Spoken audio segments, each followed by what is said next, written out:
नमस्कार, special report देख रहे हैं आप। मैं हूं शुभे मिश्रा आपके साथ। चलिए करते हैं बुलेटिन की शुरुआत। आज पूरी दुनिया की नजर भारत पर रहने वाली है। रूस के राष्ट्रपति व्लादिमीर पुतिन आज शाम भारत पहुंचेंगे। इसके लिए दिल्ली पूरी तरह भेद्य किले में तब्दील हो गई है। एनएसजी कमांडोज, स्वैट team, Delhi police, paramilitary forces, रूसी स्पेशल फोर्स मिलकर मल्टी लेयर सुरक्षा चक्र बना लिया है। एंटी ड्रोन गन्स, उड़ते ड्रोन से निगरानी, हजारों सीसीटीवी सिस्टम से हर पल नजर रखी जा रही है। पुतिन का ये दौरा भारत रूस के 23वें वार्षिक समिट के लिए है। पीएम मोदी के इस न्योते पर आज पुतिन दिल्ली आ रहे हैं। आज शाम को पीएम मोदी के साथ पुतिन का प्राइवेट डिनर होगा। उसके बाद कल पुतिन का औपचारिक स्वागत किया जाएगा। पुतिन कल राजघाट जाएंगे। इसके बाद द्विपक्षीय बातचीत भी होगी।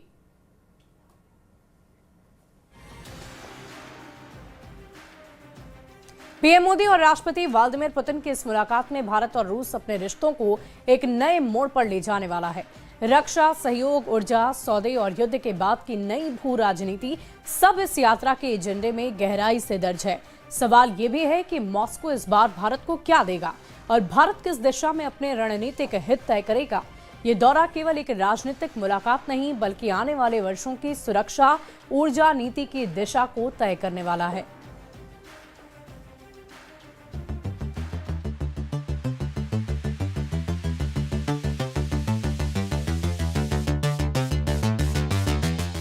भारत और रूस के रिश्ते सिर्फ कागजी समझौतों का ढांचा नहीं, बल्कि दशकों की रणनीतिक समझ और भरोसे का इतिहास है। शीत युद्ध से लेकर आज तक रूस ने भारत की सैन्य रीढ़ को मजबूत बनाने में महत्वपूर्ण भूमिका निभाई है। इस यात्रा की शुरुआत भी इन्हीं पुराने रिश्तों की नींव पर पड़ी है, क्योंकि दोनों देशों के लिए ये मौका है कि वे अपने पुराने तालमेल को नए हालात में फिर से परिभाषित करें। यूक्रेन युद्ध ने वैश्विक सप्लाई चेन को बिखेर दिया है और कई रक्षा परियोजनाएं धीमी पड़ी हैं। अब पुतिन का दिल्ली पहुंचना संकेत देता है कि दोनों देश उन अटके हुए कॉन्ट्रैक्ट्स को, तकनीकी साझेदारियों को दोबारा रफ्तार देना चाहते हैं, जो लंबे समय से भारत के सुरक्षा ढांचे के लिए जरूरी रहे। रूस के राष्ट्रपति के भारत दौरे से सबसे बड़ा सवाल यही है कि आखिर राष्ट्रपति पुतिन भारत को कौन कौन से हथियार ऑफर करेंगे। S-400 की बची हुई डिलीवरी से लेकर सुखोई 30 और MiG-29 के अपग्रेड तक कई प्रोजेक्ट्स दोबारा तेज हो सकते हैं। वहीं AK-203 की प्रोडक्शन लाइन और स्पेयर सपोर्ट पर भी जोर रहेगा। असली फोकस यही है कि पुरानी साझेदारी को एक नई रफ्तार दी जा सके। इस यात्रा का सबसे अहम पहलू भारत की एयर पावर को भविष्य के स्तर पर ले जाने से जुड़ा है। दोनों देशों की बातचीत अब सिर्फ मेंटेनेंस या छोटे अपग्रेड तक सीमित नहीं रही। फोकस है उन तकनीकों पर जो अगले दशक में भारत की सैन्य बढ़त तय करेगी। भारत का Su-30 MKI बेड़ा मिड लाइफ अपग्रेड की ओर बढ़ रहा है और रूस इसके लिए नया रडार, बेहतर एवियोनिक्स, इलेक्ट्रॉनिक वॉरफेयर सिस्टम और लंबी दूरी के हथियार ऑफर कर सकता है।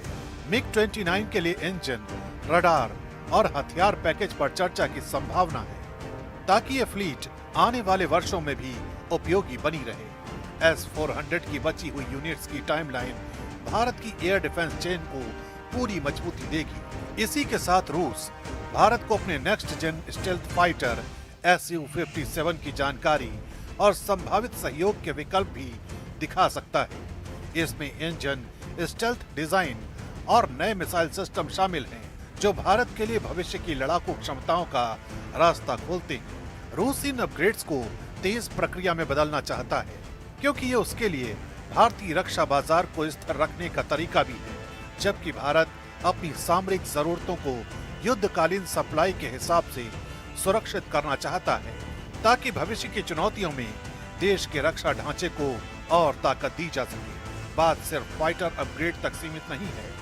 क्योंकि समुद्री सुरक्षा में भी भारत और रूस की साझेदारी नई दिशा पकड़ सकती है। ब्रह्मोस का नया ब्लॉक, लंबी दूरी वाले वेरिएंट और नौसेना के लिए आधुनिक लॉन्च सिस्टम इस चर्चा के केंद्र में रहेंगे। इसके साथ ही पनडुब्बी सहयोग, टॉरपीडो अपग्रेड और मिसाइल सपोर्ट जैसे प्रोजेक्ट भी फिर से तेजी पकड़ने की संभावना है, ताकि भारत की समुद्री बढ़त और मजबूत हो सके। Russia and Indian relationship is not just a standard set of diplomatic protocols and trade agreements. It's more of that. It's much more important. Our bilateral relationship rests on a deep historic background of mutual understanding, of partnership, and a mutual vision of global affairs and system of global affairs based on international law, on rule of law, and ability of taking into account each other's interests. This is a very, very important characteristic of our joint vision of the global affairs. We're proud to have been shoulder to shoulder next to our Indian friends during their historic growth in the most important moments of their history. And at the same time, we are very grateful to India for a very friendly stand nowadays. A very friendly stand towards our country and towards our interaction on global, in bilateral and global affairs. राष्ट्रपति Putin साल 2021 यानी Ukraine युद्ध के बाद पहली बार भारत दौरे पर आ रहे हैं। रूस और यूक्रेन युद्ध के बीच में उनका ये दौरा दोनों देशों के रिश्ते को रीसेट करने का एक बड़ा मौका है। दरअसल दशकों तक रूस भारत की रक्षा सप्लाई का 60% तक पूरा करता रहा, लेकिन अब 23वें वार्षिक सम्मेलन के जरिए मोदी और पुतिन को मौका होगा कि वो दोनों देशों के रिश्ते को एक नई दिशा दें। इस मुलाकात का एक बेहद अहम आयाम है ऊर्जा। यही वो क्षेत्र है जहां दोनों देशों के हित सबसे व्यवहारिक तरीके से जुड़ते हैं। डिस्काउंटेड रूसी तेल ने पिछले 2 वर्षों में भारतीय बाजार को बड़ी राहत दी, लेकिन अब ध्यान और गहरा हो रहा है। Gas project, LNG supply root और न्यूक्लियर साझेदारी जैसे मुद्दे इस यात्रा के केंद्र में हैं। सखालिन जैसे पुराने निवेशों को फिर से मजबूत करना और कुडनकुलम के आगे के चरणों को रफ्तार देना भारत के लिए ऊर्जा सुरक्षा का भविष्य तय कर सकता है। रूस भी चाहता है कि एशियाई बाजारों में उसकी मौजूदगी स्थिर बनी रहे। इसलिए ये दौरा ऊर्जा समीकरण को केवल जारी रखने का नहीं, बल्कि उसे दोबारा नए स्ट्रक्चर बनाने का मौका है। और आखिर में बात आती है उन रणनीतिक संकेतों की जिन्हें यह यात्रा दुनिया भर में भेजेगी। ऐसे वक्त में जब वैश्विक राजनीति कई ध्रुवों में बटी है, भारत और रूस दोनों ही अपने रिश्तों के महत्व को फिर से लिखना चाहते हैं। भारत अपनी रणनीतिक स्वायत्तता की नीति पर चलता है और रूस के साथ संबंध उसी दिशा का हिस्सा है। पश्चिमी देशों की नजरें इस दौरे पर टिकी हैं कि भारत किन परियोजनाओं को आगे बढ़ाता है। इसी तरह मॉस्को के लिए यह यात्रा उसके अंतर्राष्ट्रीय समर्थन सर्किल को मजबूत करने का मौका है। दोनों देशों की यह बैठक केवल द्विपक्षीय चर्चा नहीं, बल्कि उस मल्टीपोलर दुनिया की तस्वीर है जहां भारत और रूस अपना प्रभाव कायम करने की कोशिश में है।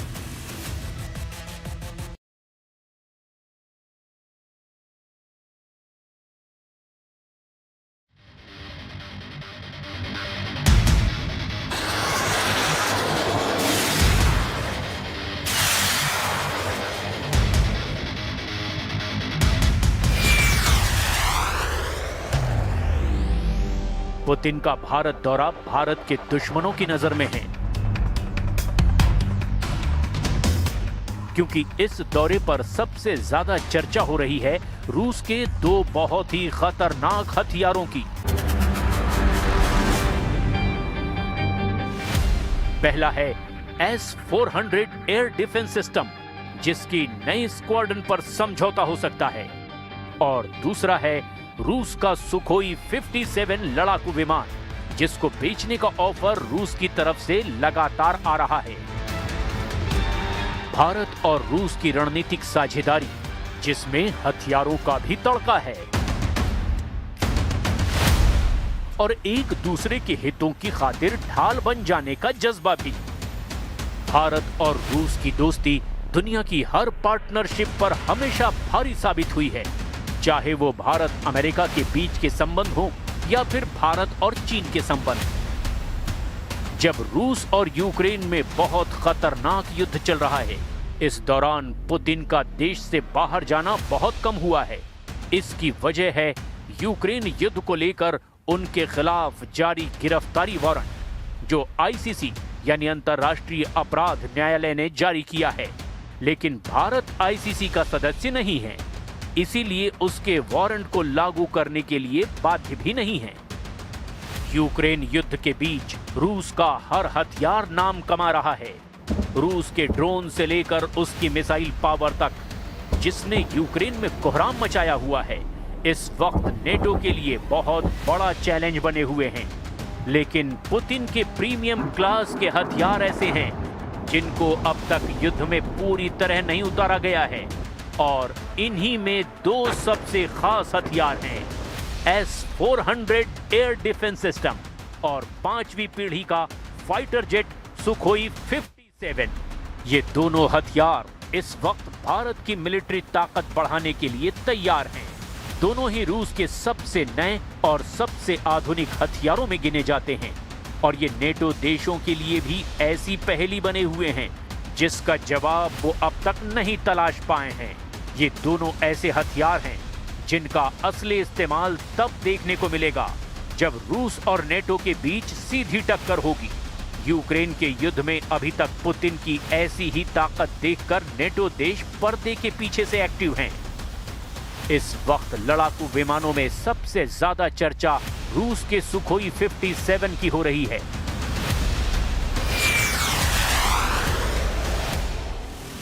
अल्जीरिया को भी ये विमान सप्लाई किया जा चुका है, और वो रूस के बाद दूसरा देश है जो सुखोई 57 उड़ा रहा है।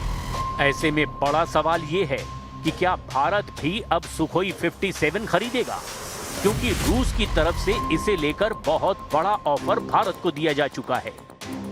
सुखोई 57 5वीं पीढ़ी का स्टेल्थ फाइटर जेट है जो रडार की पकड़ में नहीं आता। रडार सिग्नेचर कम करने के लिए इसके एयरफ्रेम को अलग तरह से डिजाइन किया गया है। इसमें रडार तरंगों के लिए खास कोटिंग है, और इसके इंजन नोजल्स भी अलग तरह से डिजाइन किए गए हैं। इसका थ्रस्ट वेक्टर कंट्रोल इसे तीखे मोड़ लेने की खूबी देता है। ये खासियत भारत के सुखोई 30 विमान में भी है, और यही रूस के फाइटर जेट को और फुर्तीला बना देती है। इसमें सुपर क्रूज की खासियत है, यानी बिना आफ्टर बर्नर के ये सुपरसोनिक रफ्तार पर उड़ सकता है। ये समझिए कि एक्सीलरेटर का ज्यादा इस्तेमाल किए बिना ये तेज रफ्तार बनाए रखता है।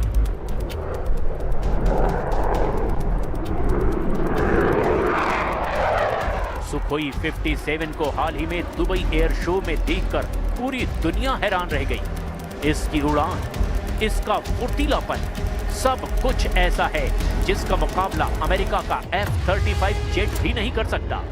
हालांकि F-35 रूस के सुखोई 57 से बेहतर है, इसका दावा डोनाल्ड ट्रंप लगातार करते रहे हैं। दुबई एयर शो में ये विमान एक साथ एक ही हवाई अड्डे पर मौजूद थे। एयर शो में तो इनकी टक्कर पूरी दुनिया ने देखी है, लेकिन युद्ध वाले आसमान में इनका एनकाउंटर अभी तक नहीं हुआ है, क्योंकि अगर ऐसी नौबत आई तो समझ लीजिए वर्ल्ड वॉर का खतरा पैदा हो जाएगा। 14 मीटर लंबा ये जहाज 10 टन वजन के हथियार लेकर उड़ सकता है। इसकी अधिकतम रफ्तार 2600 किलोमीटर प्रति घंटा है, और रिफ्यूलिंग के बाद ये 5500 किलोमीटर के दायरे में ऑपरेशन कर सकता है। दुबई एयर शो में सुखोई 57 ने अपना इंटरनल वेपन बे भी दिखाया था, जिसमें हथियार छुपा कर रखे जाते हैं ताकि रडार क्रॉस सेक्शन कम किया जा सके।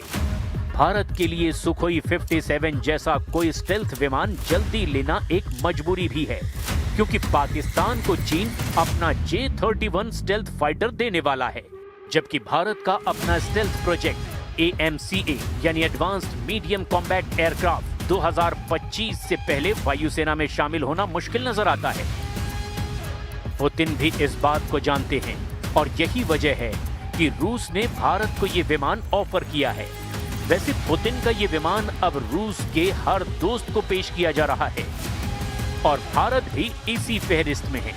रूस की तरफ से ये भी ऑफर है कि सुखोई 57 को भारत में ही बनाया जाए, जैसे भारत सुखोई 30 MKI को पिछले 2 दशकों से HAL यानी हिंदुस्तान एरोनॉटिक्स लिमिटेड की फैक्ट्री में बनाया जा रहा है। वैसे भारत के लिए सुखोई 57 जैसा ऑफर 2015 में भी था, जब FGA-FA यानी कि 5th जनरेशन फाइटर एयरक्राफ्ट वाले प्रोजेक्ट में भारत जॉइंट डेवलपर की हैसियत से शामिल हुआ था। लेकिन 2018 में भारत ने इस प्रोजेक्ट से हाथ खींच लिए थे। अब 10 साल बीत गए और अब भारत को ये मौका फिर मिला है और ये विमान पुतिन के दौरे का सबसे खास हिस्सा कहा जा रहा है। साल 2021 के बाद पुतिन का पहला भारतीय दौरा है और मौका है भारत रूस का 23वां सालाना शिखर सम्मेलन। पुतिन अब तक भारत का 9 बार दौरा कर चुके हैं। ये उनका 10वां भारत दौरा है। पहली बार पुतिन साल 2000 में भारत आए, इसके बाद 2002 में भी वो भारत आए। इस दौरान भारत की कमान अटल बिहारी वाजपेयी संभाल रहे थे। पुतिन 2004 में भारत आए, वो 2007 में भी भारत आए, तब वो गणतंत्र दिवस पर देश के मेहमान थे। पुतिन 2012 में भी भारत आए थे। इस दौरान डॉक्टर मनमोहन सिंह देश के प्रधानमंत्री थे। इसके 2 साल बाद पुतिन 2014 में भारत आए। 2016 में उन्होंने गोवा में ब्रिक्स समिट में हिस्सा लिया। पुतिन 2018 में भी भारत आए। इस दौरान प्रधानमंत्री मोदी से मुलाकात हुई और भारत रूस के बीच कई समझौते भी हुए।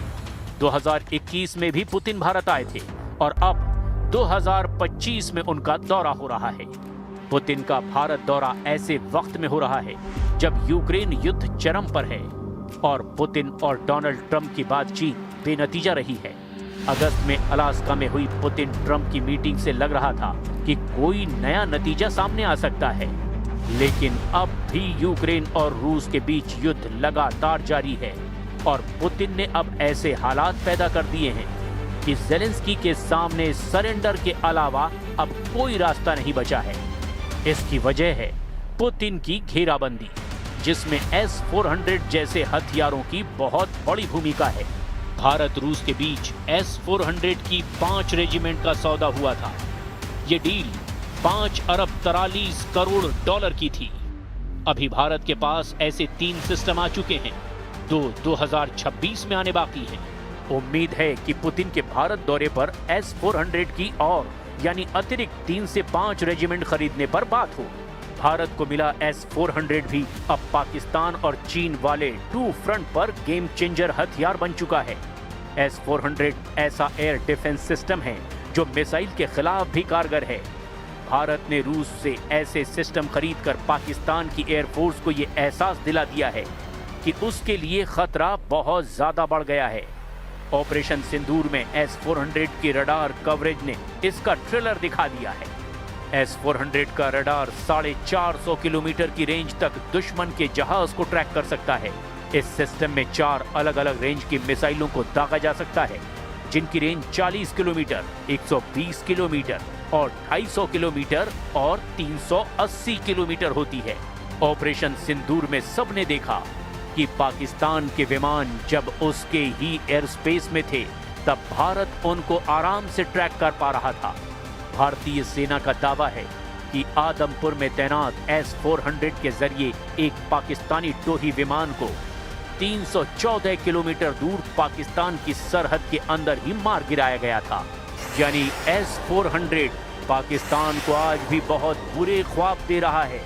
इसकी गारंटी 100% है।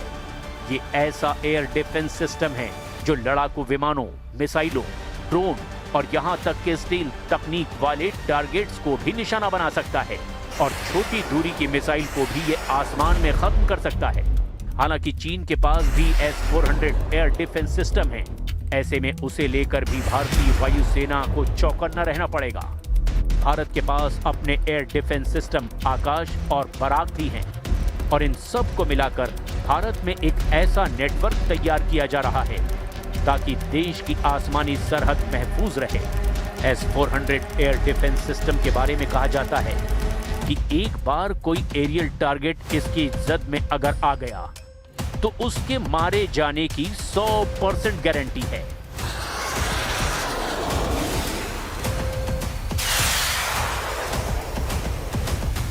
दुश्मन का ख्याल रखने के लिए ऐसे हथियार हमेशा गेम चेंजर बने रहेंगे और अब इसमें इजाफे का वक्त भी आ गया है। रूस का प्रस्ताव है कि वो भारत को S-400 की 50% तकनीक दे सकता है ताकि इस एयर डिफेंस सिस्टम के कुछ हिस्सों को भारत में ही बनाया जा सके। लेकिन ये तभी मुमकिन हो सकता है जब भारत आगे इस डिफेंस सिस्टम को लेकर कोई डील करता है। इसमें कोई शक नहीं कि पिछले 10 से 15 सालों में भारत ने हथियारों को लेकर अपनी पसंद में कुछ बदलाव किए हैं।